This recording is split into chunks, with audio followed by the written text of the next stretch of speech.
Welcome back to the Aussie Shed, ladies and gentlemen, for another episode of Project Fairlady. So what I'm starting on today, on the Z32, I am starting to piece together a set of wheels for the car. When I bought this vehicle, it had a reasonably nice-ish set of wheels on it, but the big issue with them was they were mismatched. One pair of them were 17 by 9 and one pair were 18 by 9, and they had the same centers in them. So one pair had obviously been re-barreled with step lips and taken up to an 18, whereas the 17s had straight lips and they ran straight into the bolt-in centers, and they were a 17. They were in pretty poor condition. They kind of date roughly to the age of the vehicle. What they are is a Japanese wheel. They're called a Hynodex Stern Beast, and they're a 5-spoke. That's one of the centers that's sitting on the car just there, and I have some more bits and pieces of wheel down here. So what we have here, looking from the back into the wheels, that's one of the 18s over there, an 18 by 9. It's been stripped apart, cleaned up. Absolute ton of work, guys. You won't believe how much work there is in doing this. And that's one of the 17 by 9s there, and you can see it has this beautiful heavy metallic blue paint on the inside of the rim that's been done very, very poorly. These were done as well. There's a pair of these, so I had to completely strip those. They've been stripped with paint stripper, including the centers. Like you can see down there, the centers were sort of a silver color, similar-ish to the color of the Fairlady, but not spot on. They'd been repainted a few times and quite badly, so they've all been stripped, as I say, with paint stripper and a pressure cleaner many times, because the original coating that was on there underneath all the paint was powder coat. Obviously I'm not going to use these 17s because 17s are too small for this car for a start. They won't clear any of the brakes that I'm running on the car.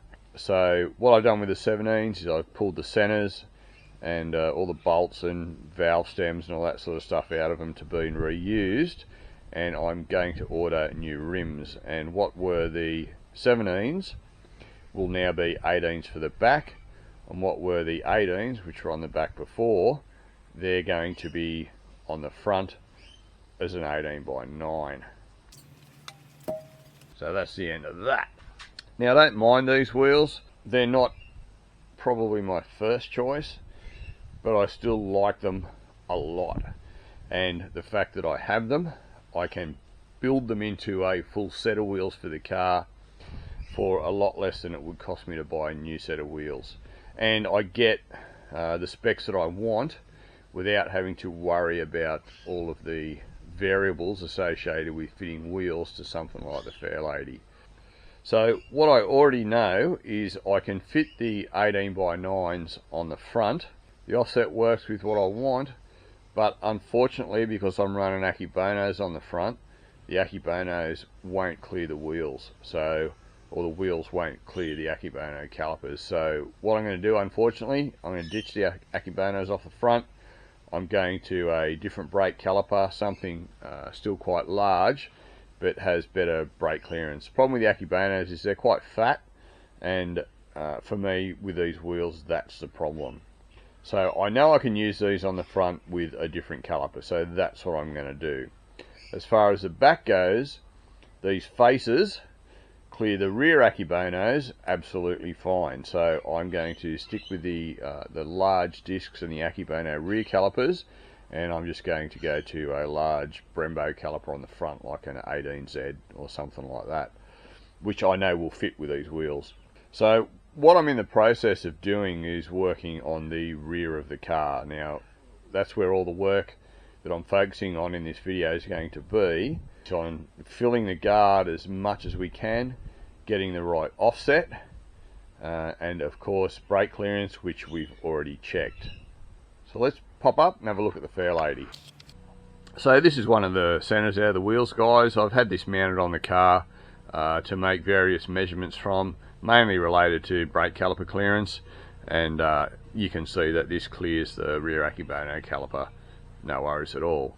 It's handy to make some measurements from, but really the more handier way of doing this is to have a wheel that is of a known size that you can then use to manipulate on the car to then give you the sort of maximum sizes that you can fit while maintaining all of your clearances.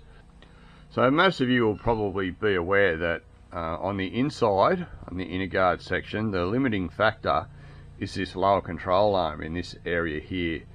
That is the first thing that your wheel gets close to when you're trying to push rim inwards towards the inside of the vehicle.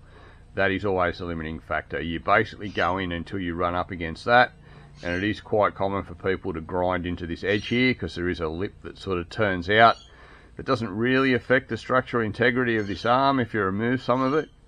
So that's what people do. I'm trying to avoid having to do that, and with the setup that I have measured onto the car, it looks like I'm going to be able to achieve that, to just have basically a 3mm gap between this and my wheel. And then the other thing is your outside clearance with the outside of your guard. So when I was doing the bodywork on the Fairlady, guys, I did actually roll the lips.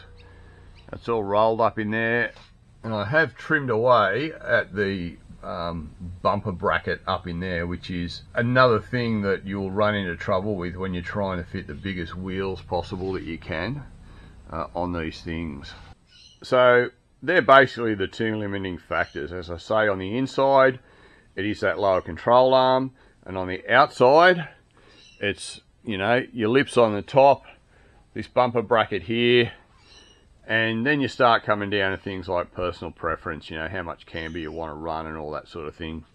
I'm hoping to run somewhere in the factory camber, which they spec it at about, I think it's 1 degree and 36 minutes, which is about 1.5 degrees, slightly over 1.5 degrees negative camber. Of course I can run more, you know, I'm quite happy to even run 2 degrees if I need to, but the more negative camber you run, the less straight line traction you'll have, and this thing's going to be making a reasonable amount of horsepower, so I'd like to run as little negative camber as I can get by, just for straight line performance. And obviously I don't want to run it at 0, and negative 1.5 to maybe negative 2 is probably a good compromise for me with this car.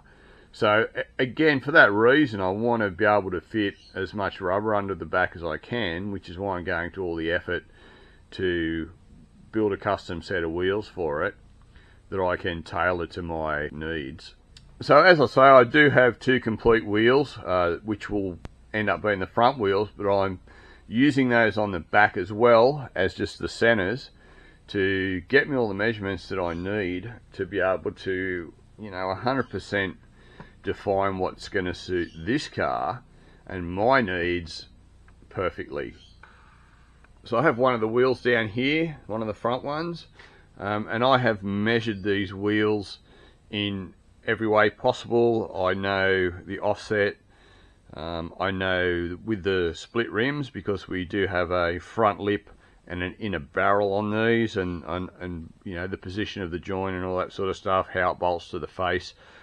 So all those measurements are written down, and I can now mount this wheel and then use those measurements to give me my maximums that I can use to build another set of wheels out of these centers here.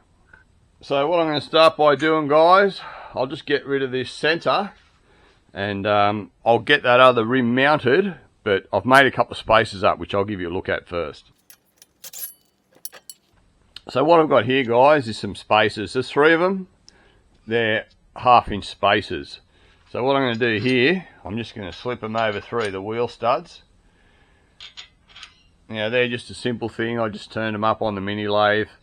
Going 1/2 inch. It still gives me plenty of bite with the studs, so I can hang the wheels up there. And this is the size that I've ended up at. I started smaller and just started stepping out until basically I reached the outside of the lip up here with my wheel. So what I'm actually doing is I'm using this wheel mounted on that face to give me my maximum outside position up here by using these spacers to push the wheel out as far as I can, because with the wheel just mounted as it is, it's too weak an offset for what I want, and I'm not making the most out of the guard clearance that we have up here.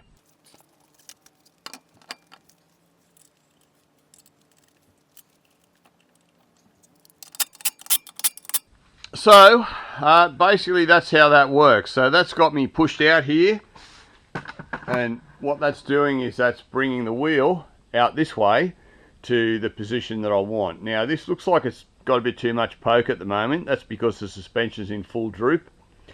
As the suspension goes up, the wheel cambers in, and that will give me what I want, which I will show you later how it sits at ride height, you know. So that's basically the position that I'm at. So this existing wheel here, it has a 2-inch outer lip. I've got 1/2-inch spacers in behind the wheel there to get it to the position I want. So when I build the new set for the rear, all I have to do is increase this outer lip to 2.5 inch. And the spacers behind go. The rim line stays in the same position in relation to the body, and we get 1/2 inch more polished barrel showing on the outside. So we get a slightly deeper dish wheel by 1/2 inch. So that gives me this outside position. So like I say, we started off with a 9-inch rim, and by stepping this outside lip 1/2 inch, so far we're at a 9.5-inch rim. So now to get our inside measurement, what we need to do is measure the distance of the wheel, or measure how close the wheel is to that lower control arm that I pointed to earlier, and see how much clearance we have there. But to do that, we have to take these spacers back out, because the spacers are giving us a position purely for the front. So we need those gone so we can have the face of the wheel mounted hard on the brake rotor there, because there will not be any spacers used on these wheels. So instead of taking this one off, I actually have one mounted on the other side without any spacers, and we'll use that to get our internal measurement. So I'll get the car up and we'll head over to the other side and have a look at it.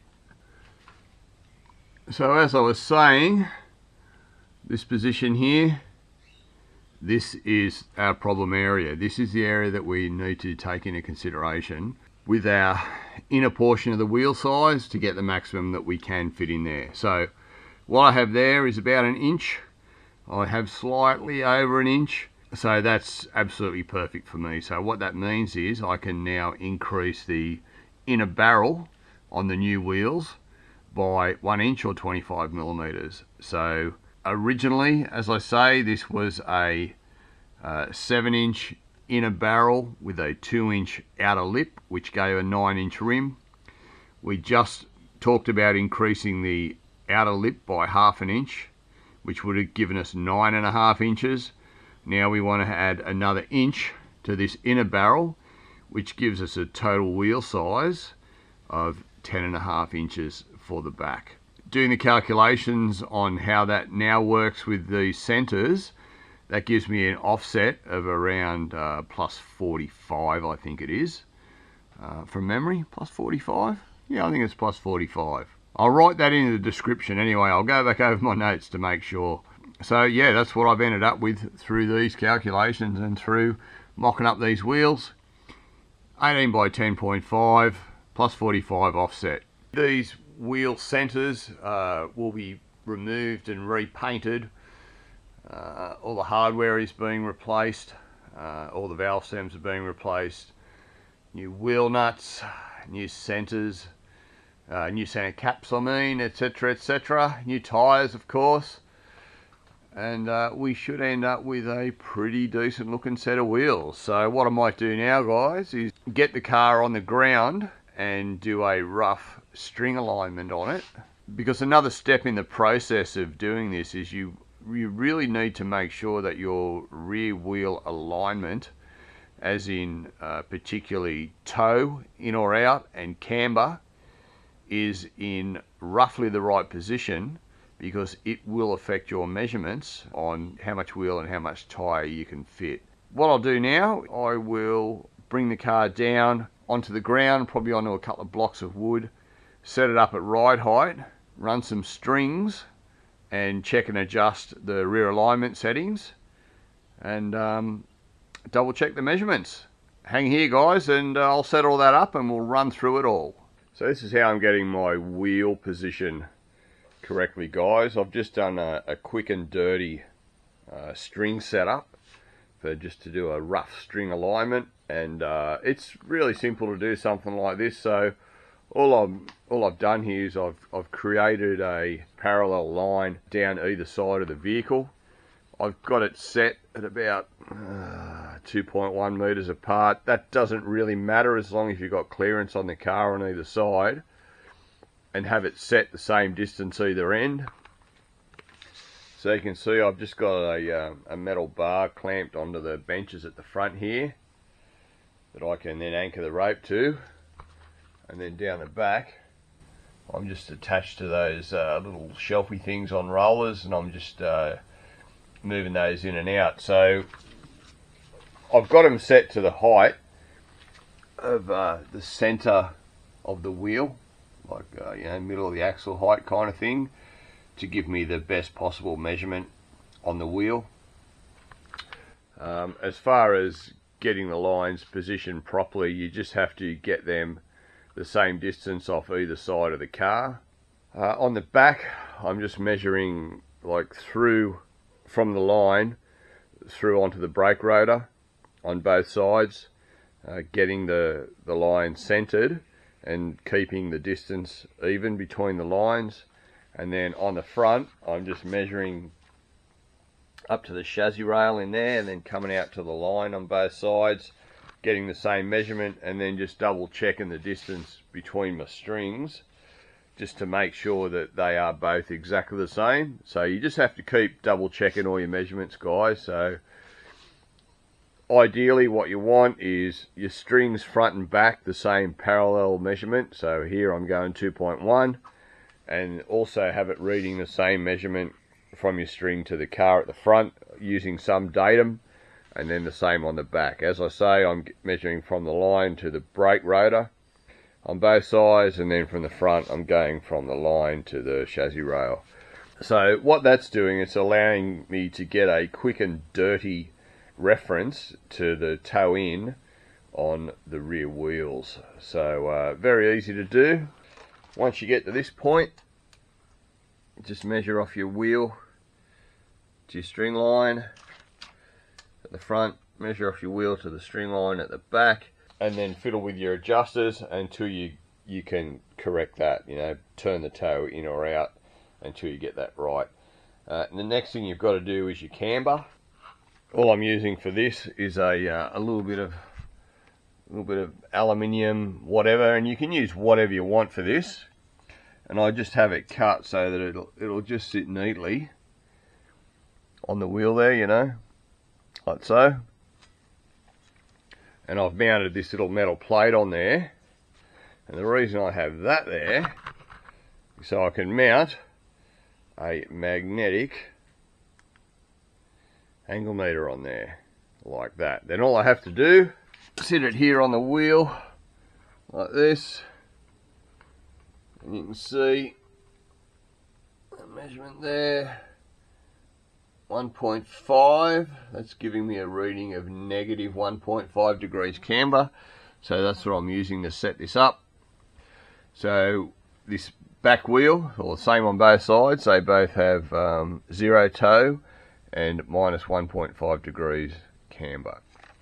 As far as ride height goes, I've taken the springs out of the coilovers, and you can see I've got some blocks under the tyres there. That's just to give me a little bit of room under the car.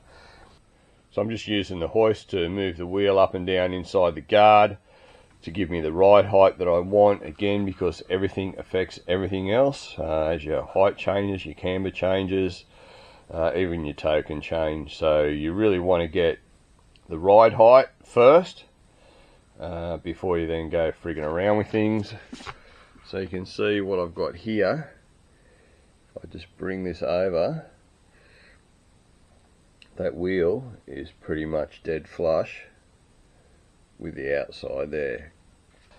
As I say, these are going back onto the front. They're a good size for the front. These are an 18 by 9 and they'll fit the front really well, but the back's going to be a fair bit wider. At this stage it's looking like the rears are going to be 18 by 10.5, back space around 45. So that's what they'll look like from the back.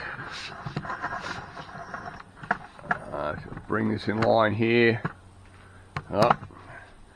bloody tripod's catching on shit, but you can see that we are dead flush with the outside of the guard as I bring that across. So that's going to be our working height there, guys. I can't go too low because our roads are really shit house, and that still gives me you know, a little bit of suspension travel and a good amount of clearance. So that's just about all the measuring done now, guys. So where I'm at with it, that centre there, that's about to be shipped off to the company that's going to supply me with the barrels and lips. I think there's about a 6 or 8 week wait to get them manufactured, and they'll also be supplying me with all new hardware and valves and all that sort of stuff. And once I have that centre back, all the centres will then be going over to Scotty's workshop to get painted. And that'll be great. Then we can start reassembling the wheels and checking the fit up and just seeing what it looks like. I think it should be pretty bloody smick. I think you guys will be pretty happy with it. So, as I say, just a little bit of a wait now, unfortunately, before we can get these wheels finally sorted out. Alright guys, that'll do this video. As always, thanks for stopping by the Aussie Shed. It is always a bloody pleasure to have you here. I hope you like how the Fairlady's going. It's starting to be fairly complete body-wise. There's actually quite a bit more done under this cover than you guys would have seen.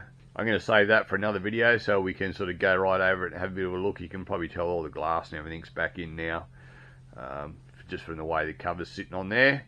But that's all for another video, guys. Anyway, guys, if you like the video, remember to give it a thumbs up. Leave a comment if you can, because it helps me with the algorithm. Yada, yada, yada. And as always, I'll bloody well see you on the next one. Cheers.